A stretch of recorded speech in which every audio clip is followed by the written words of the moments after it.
ভালো নাই কিনে দিয়ে সব কুচে গেছে। আজিমপুর থানার সামনে আমাকে গুলি ডাইরেক্ট ফায়ার করে দিয়েছে পুলিশে। এখন বলে 3টা ছিদ্র হয়েছে বলে এগুলিতে এইখান দিয়ে গড়লে এইখান দিকে বাইরে হচ্ছে, আরেকটা এইখান দিয়ে বাইরে হচ্ছে।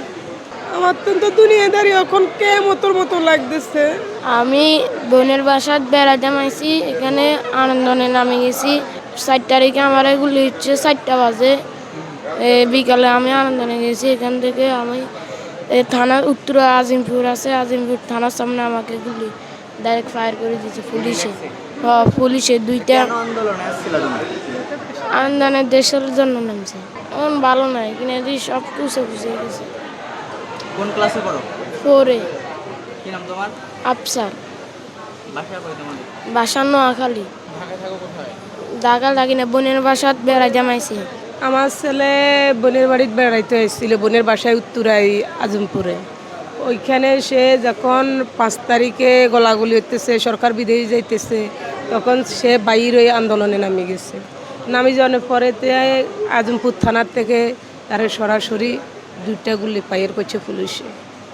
গুলি ছেলের এখনও কোনো পরিবর্তন নাই, ভালো নাই। ছেলের এই জায়গাটা কুচা পাউডার ডাক্তাররা এখনও বলে গেছে এটাই তার ভবিষ্যতে ও যদি আল্লাহ ইয়া করে তাহলে এটাতে পাত লাগাবো, বাটি লাগাবো, এগুলা ডাক্তার বলেছে। এখন আমি ওইখানে এতক্ষণ কাঁদতেছি, ছেলের কান্দনে হসপিটালের সবাই স্যারও ঠিক করে লগে ছেলের।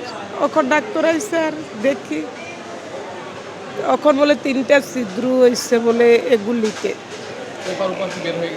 হ্যাঁ,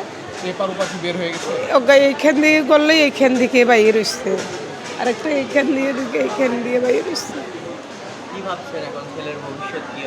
কি হবে ছেলের ভবিষ্যৎ উপরওয়ালা জানা, আমি জানি না। সে বাবাটা প্রতিবন্ধী, এর বড় 3টা বোন বিয়ের যুক্ত, সে আমার বড় ছেলে।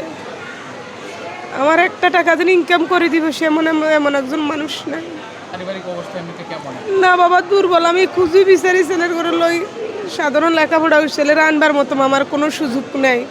তো ওই হাই স্কুলের থেকে 2000 টাকা, বালিকা বিদ্যার থেকে 2000 টাকা তুলে তারে হৎ খরচ দিয়ে এখানে বাইরে পাঠাইছে।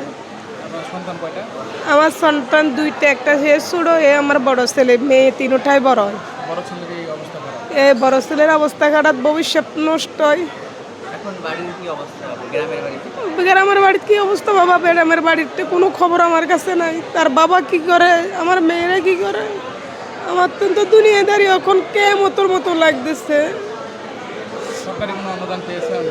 না না বাবা, আমি কোনো এখানে আমার যখন 5 তারিখে আমার হোস্টেলে গুলি খাইছে, তারা ওই মহিলাকে মেডিকেলে নিয়ে ভর্তি করেছে। 7 তারিখে মহিলা মেডিকেলের থেকে পঙ্কু হসপিটালে আছে। এরা আমার 1 দিন রাখি বাড়িতে বিদায় করে দিয়েছে। আমার ছেলে বাড়িতে আমার ছেলের অবস্থা আরও দুর্বলতা হয়ে গেছে, অবস্থা আরও খারাপ হয়েছে। আনবার মতো আমার কোনো সুযোগ নেই।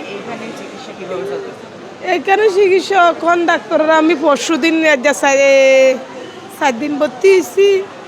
আজকে মেন ডাক্তার আজকে চাইছে ছেলে। ডাক্তারে বলছে এখানেতে ছোট মানুষ, এর ক্ষতর উপর ক্ষত করা যাইতো না। এ যদি আল্লাহ তারে সুস্থ করে, ভালো রাখে, তার ভাগ্যর জোরে, তো ভবিষ্যতে তের বাটি লাগাইবো, পাত লাগাইবো বলছে। বাকিটা বাবা উপর আলা জানা, আমি তো জানি। আমার তো কোনো সুযোগ নাই। কোত্থেকে খাবো, কোত্থেকে ছেলের ওষুধ দাবাই, কোত্থেকে ছেলের আমি বসাই খাওয়াবো বাবা? আমি কোথায় যাইবো? তার বাবা প্রতিবন্ধী।